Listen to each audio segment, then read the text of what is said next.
All right, well, since I'm stuck here anyway, may as well get a post about it. So here's my camper being towed by my car. And here is the empty nothing of Ludlow, California. There's a 76 and a Dairy Queen there. On the other side of the freeway, there's an old Route 66 diner, which I've eaten at twice so far. It's not good, but it's there. There's a hotel over there and another gas station, and both of these gas stations are the most gougiest gas stations. Well, actually, the second most, because the Oasis on Route 40, holy crap, do they try to get you. But, just like all things in Ludlow, I got a very high estimate for a repair. So let me show you. Let me show you what's going on. All right, my camper, I pulled over, and I was just gonna get like 2 gallons of gasoline so I could get over the Arizona border where gas is 30% cheaper. And I got out and I jumped in the camper and I smelled smoke, and then I looked down here at my wheels, and I saw, let me see if I can show it here. I don't know if you can see it, because I can't really see what I'm even showing you. Let me see here. Right there. This is supposed to be up here and attached to the frame. It's not. It's not attached. It's just kind of hanging there. And, the frame is starting to bend because of it. Because, I-beams, when they don't have their eye, just become thin plates of metal and they bend. And then, let's see, I think the big clue was this, because that is supposed to be even, but you can see it's cockeyed to one side. And then I ran over to the other side, and actually I didn't even notice that one at first, because that plate that I just jangled is kind of where it's supposed to be, just upside down. But this was the one that really gave it away, right here. Yeah, that's supposed to be attached, and you can see the frame's doing the exact same thing. It's just bending. Oh boy. So anyway, there was a sign over at the top of the exit over there that said, emergency mechanical, and call this number. And so I called that number. And they got someone down there really quick, maybe 20 minutes, half hour, tops. And he looked at it and he said, all right, I'm gonna go get my son.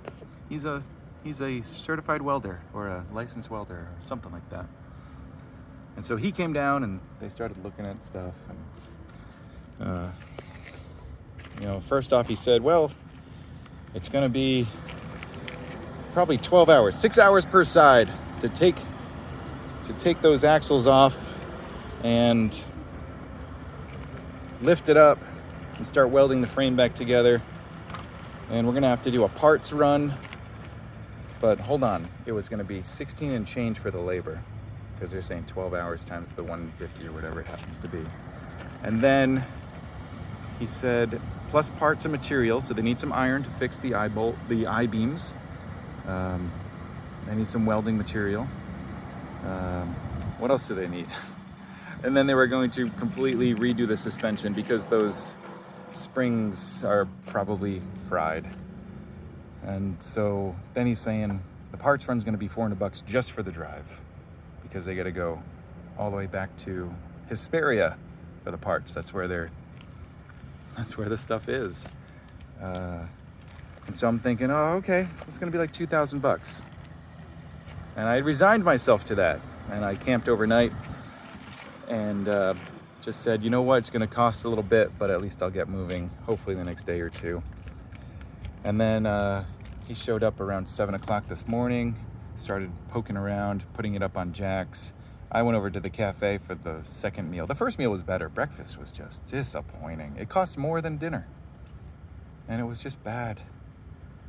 Coffee was bad. I'm gonna go make some coffee in my camper. It'll be better. But anyway, after I had sat down and eaten for a little bit, he came over with his estimate. $3,500. $3,500. The camper only costs $6,000. So I looked at it and my God, I was not quite ready for that. I mean, $2,000 still seemed like a lot, but 35 seems like I got a lot more to think about. Anyway, that's where we're at. You know, I mean, the camper's old, and it's had some leaks. Like, you know, I can see it's a little warpy. It's sagging in many places. I actually just saw 2 more while I'm standing out here, where, you know, the body's obviously sinking into the frame. But it's a nice little camper, and everything inside pretty much still works. So it'd be great if I could just keep it going, even if it's just going to get parked in a driveway for now. So what I did was I sent that estimate over to my buddy Spud. And if you don't know Spud, he is one of the most fantastic, helpful wastelanders you could ever ask for. There's actually quite a few black thumbs that help out wastelanders quite a bit. And Spud's been my black thumb for years. I met him back in 2011 before my first wasteland. He was up at Adam's yard, just working. He wasn't doing too much socializing. He was just there to work his butt off and weld things and grind things and that kind of thing. And I gave him my first interview with him, and we've been buds ever since. He's fixed my cars on multiple occasions, and he had actually already saved me once on this trip because I bought a new GP tent that I had not properly planned for and did not have the space to load into my car to bring home. And so I said, Spud, I'm stuck. Will you take this tent for a little while and let me figure out what the hell I'm gonna do with it? And he said, yeah, I'll take care of it. And he did. All I had to do was put it in one spot so he could find it, and they came and grabbed it. But anyway, Spud is on his way. He's on his way here right now. He said, you know, I just gotta get a couple things done, grab some supplies, and I think it's, what, a 2.5 hour drive just to get here. And he's on his way. And my God, Wastelanders are awesome. Spud, you're fucking awesome. And so I got lucky. It's rather mild so far today, even though I'm in the middle of the desert. And by the way, do you see, let's see, right behind the telephone pole, right there, where's my hand? There it is, right there is a dry lake bed that I've camped on before. And it's really neat to just be here. Plus, Ludlow is the exact place that the Bloodbacks camped in my story, The Ones Who Came Before, which I did on Legends of Wasteland City. And it's really wild to actually be here because when I was telling the story, I told it from memory. I described the location from memory. And it's actually changed quite a bit since I first came through here. But the parking lot I'm in right now used to be a hotel. I know this because there's a sign over by the freeway that actually says motel on it. And I think it was actually closer to the freeway. But then here's the gas station where the red-haired Bloodback gets thrown in the tank. And I don't know what this building is here, but maybe it can play as one of the restaurants. And of course, in my story, there's several other buildings which are actually on the other side of the freeway, but for the purpose of narrative, everything's on this side. But it's just really wild to be here because this is where that whole story happens with Mutt and Zin's escape, and I don't know, that's kind of neat. So here I am hanging out, and I know help's on the way. I wish I had paid more attention to the signs with this trailer ahead of time, because I parked once at a Walmart on the way out to Wasteland, and it was a little cockeyed. It was sitting just a little cockeyed. And of course I thought, oh, maybe I just found a irregular part of the of the parking lot, and that's why it's listing a little bit. But now that I think about it, it was probably that suspension already beginning to fail. And then, what was the second bit? Right before I pulled away from Wasteland, I looked down and I saw, not these tires, but these tires over here. I saw that one of them was wearing out.